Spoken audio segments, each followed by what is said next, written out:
So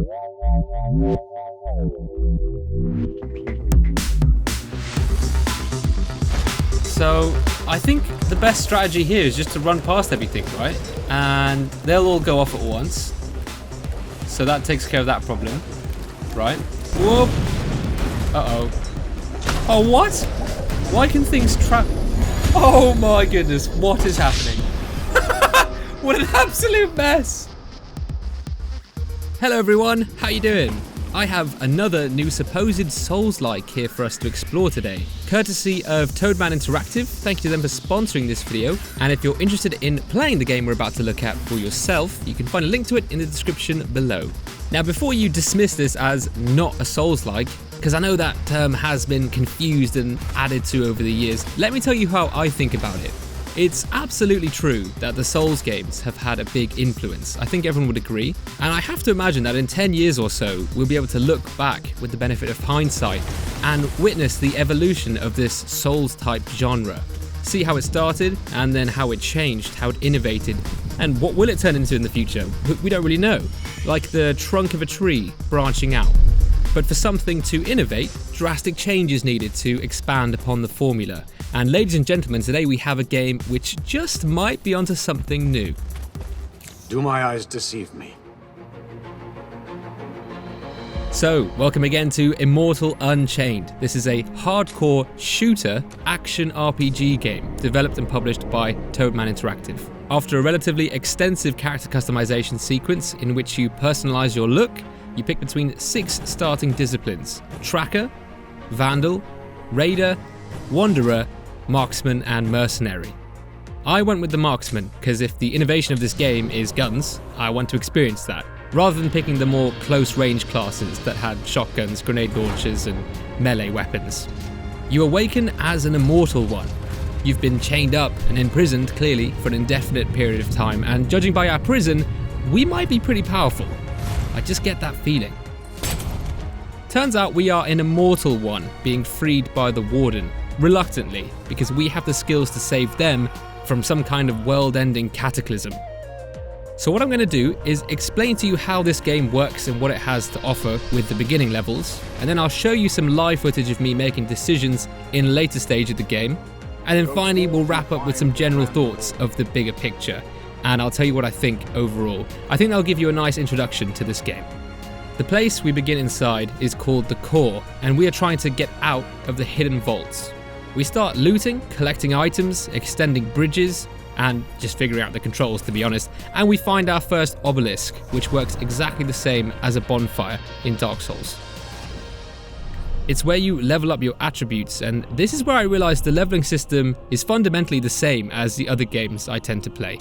Once you're in the game, you can level up whatever skill you want to in order to fit your current playstyle, so all the weapons have skill requirements.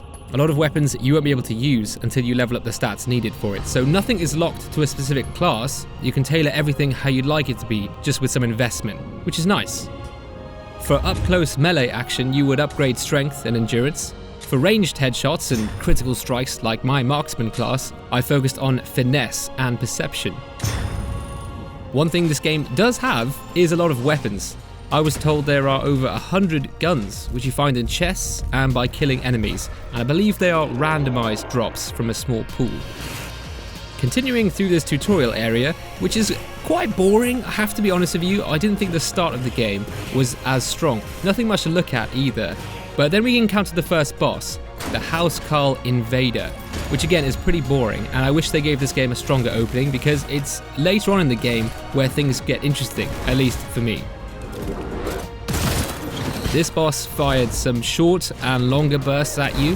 It tried to kick you if you get too close and also had a charge attack, but that's about it.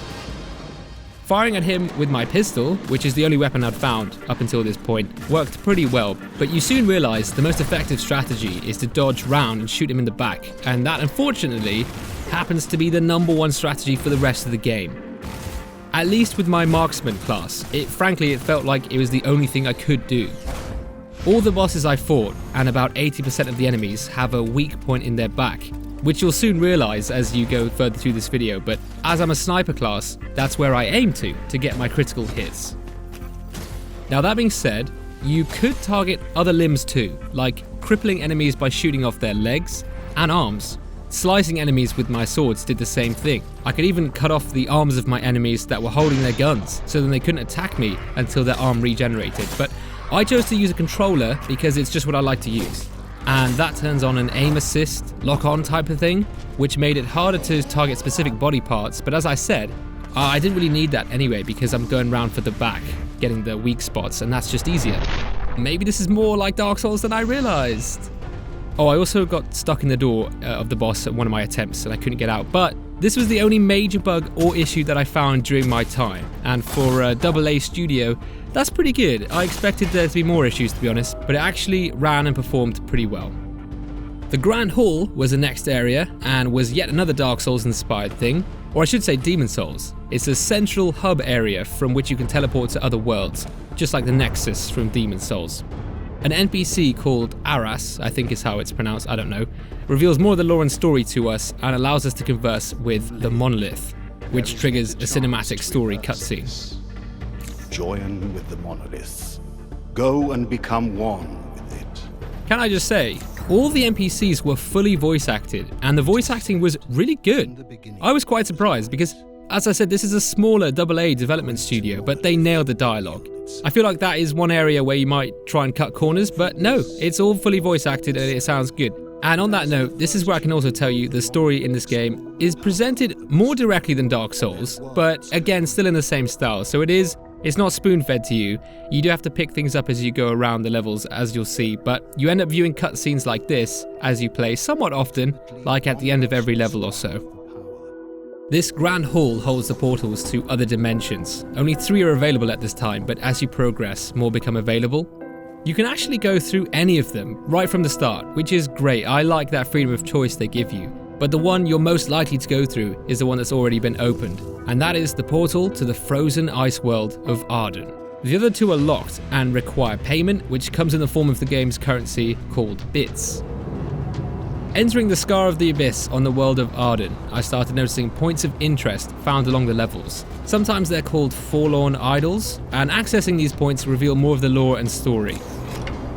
As we found in the Grand Hall, out here we will also come across other NPCs who will speak to you like you find in Souls games. They speak to you quite cryptically. It's not always certain whether you should trust them or whether they're even sane. I carry no memories of anything before this nightmare. Enemies respawn when you die and when you access an obelisk. So if you die, you need to return to the same location and collect your fallen bits. Which I just realized sounds funny, but I'm talking about your currency, like a bloodstain, right? That would be the death penalty many of us are now familiar with. You have a certain number of grenades and healing syringes as well, which are replenished at the obelisk, and you'll unlock higher caps for these as you progress. I don't actually believe you have armor in this game, but you do find armor shrines if you look hard enough. There's a lot of secrets, to be fair. If you are the exploring type and you want to feel rewarded for searching very thoroughly, this game does provide that. As for the armor shrines, these grant you permanent bonuses like decreasing damage taken and increasing your ammo slots and stuff like that. So they're cool to find and they make you feel like you're getting more powerful as you progress, which you are. Weapons are the main focus, of course. What weapon you use dictates how you play the game, and there's a lot of stats associated with each weapon. Take a look. Critical hit bonus, armor penetration, range, recoil, reload time, as well as a unique power attack. So swapping out weapons as you go is encouraged, depending on what type of enemy you're facing. But keep in mind, you can only have a restricted loadout as you move through the levels. If you want to change this loadout, you have to do it at an obelisk. Initially, I want to say I don't really like this. I prefer having the freedom to swap weapons whenever I want, like in the heat of battle. Every class starts with a melee weapon on their back, and mine did barely any damage because I had 5 strength and a pretty crappy starting weapon. That being said, from my experience, it does seem like combat is 80% gunplay and 20% sword combat. You don't use hand-to-hand combat much, except on weaker enemies to conserve ammo. Also, at least from the basic weapons I used, melee combat isn't particularly fluid or has combo ability. Attacks don't smoothly transition and it felt kind of clunky sometimes. I mentioned power attacks too. Each weapon has a different one. Now my main weapon I stuck with was my marksman rifle. That's pretty much what I spent all my upgrade materials on, trying to get it really powerful. And the power attack for my sniper was a precision shot for the special attack. This had a longer charge up, but fired a more powerful shot basically, so it was good when enemies weren't aware of me.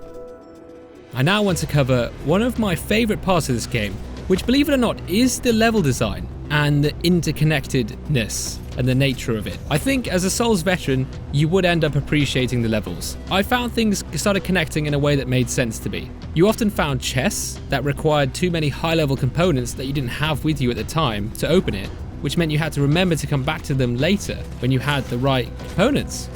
I thought the pacing was quite good and almost always felt like I had enough convenient cover to hide behind and return fire. Oh, and just to prove that their shortcuts were awesomely integrated at times, my favourite one was on the Viridian world, where a shortcut was completely hidden by foliage and bushes that you could literally just walk through. But there's almost no way you'd notice at the time unless you're really perceptive. So you battle through the level only to find there was a shortcut you could have gone through at any time, but you just didn't know it was there. That being said, I wasn't always a huge fan of the actual environment, so I'm talking aesthetically now, how it looks. It wasn't always easy to build a mental image or map of the levels I'm walking through, just because a lot of the time it all looks the same. I will say they seem to get better during the later stages, but especially at the beginning. The first level, personally, I think they should have taken out. The environment all looks identical, which might be a turn-off for brand new players, which is a shame because that aspect does improve a little bit later on. Now, you've been seeing some of the combat as we go. Let's discuss it a little bit more in depth. This is a difficult action RPG, similar to pretty much all the other games I cover on this channel. If you're unused to these type of games, I expect you would die a lot initially. It'll be a lot of trial and error. That's just how these games work though. One of the reasons it's challenging is, first of all, ammunition is limited. If you just spray and pray through everything, you'll run out of ammo before you reach the next obelisk, the next checkpoint, so there's strategy that ties into that. Sometimes you'll need to play conservatively. But again, with that, you do have a few other weapons on you at all times that you'll be able to switch to, and you end up unlocking more slots for these weapons to go into as you go. Plus you can find ammo packs, which will store in your inventory and you can bring them out if you ever get really stuck. Building upon that difficulty, guns end up using stamina if you use them while rolling and running and other physical activities. So I think it won't decrease your stamina just by standing still and sniping, but if you combine your firing with strenuous movement, it will all add up. On top of that, you have reloading, and wow, that really is one of the hardest parts of combat, honestly. When you're reloading, you can't do anything else, or it will interrupt and you have to start the reloading again, and it takes ages. It is seriously stressful trying to figure out when you have an opening in combat in order to reload. Dodging and rolling is your only form of defense. There's no shields or blocking in this game, so it's weird that you're punished for dodging by having your reload cancel each time. Now obviously some weapons will reload faster than others, and there's actually a finesse stat you can upgrade which increases the reload speed of ranged weapons. Still, it's something that will take a while to get used to. Now after completing the hidden vaults, entering the Grand Hall, travelling through Arden and interacting with the Nexus of Records, we are presented with two other portals, which require a payment to enter. By the way, NPCs you meet on your travels will come back and gather in the Grand Hall, and can be talked to, and presumably give you quests, although I don't know for sure because I kinda shot the first one I found and she died. Anyway, let's take a brief look at how I actually played Immortal Unchained. Cyanide pill? That sounds like a good idea. I don't know what I was expecting, really. It is. Oh, I've got my bits back. Oh yeah, bit capsules. Here we go. Okay, grants a minuscule amount of bits. Use the remaining ones of these. I like that they give you, Wait, why is it red and say... Yeah, there we go. Perfect. Perfect. I like how they let you use a specific quantity of items. Looks like a jungle environment. Looks quite good, actually. Yeah, see, melee is really good against these enemies. You gotta watch out for their kicks, though. Ow! And they can grow back their arms and weapons. You see that?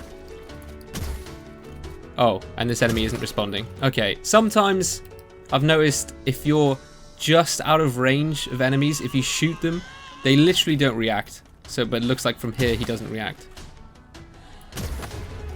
Nice little headshot there. So I can lock onto this guy from the back, but I can't actually shoot him because he's behind the shield. Can I go through the shield? Oh, I can.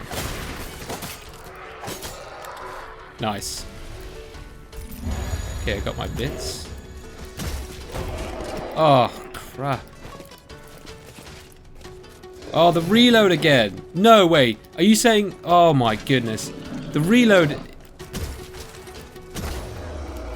Okay, that was weird. Don't know why I one-shot missed there. Oh, oh, wow. Oh, no. Alright, so we can do a little bit of leveling. I'm actually going to add a little bit more health, I think. Because why not? Yeah, let's do it. So we've got some health. We've also unlocked our third weapon slot. So we can carry 2 primary weapons now. So on my weapon wheel, I now have my first primary weapon, which is the sniper rifle that I've upgraded a bit, the ranger's pistol, and my jaded carbine. Let's try that. Okay, nice. Oh, wow. Oh, freaking traps. Man, I never remember about them. Alright, where's the healing? This one. This sped up my healing for a while, didn't it? Let's give that a go.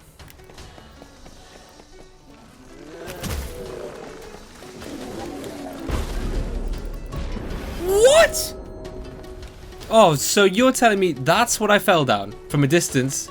That looks the same as that. Gives me conniptions.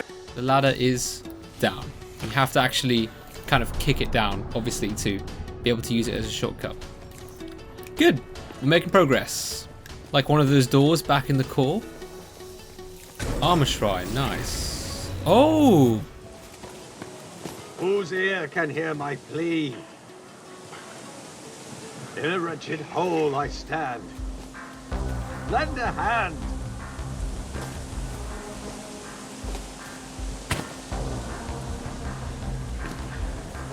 A familiar face. Has he led you here also? The beast has found me. It takes unusual pleasure in my torture. It tries to entangle me, to choke the life from me.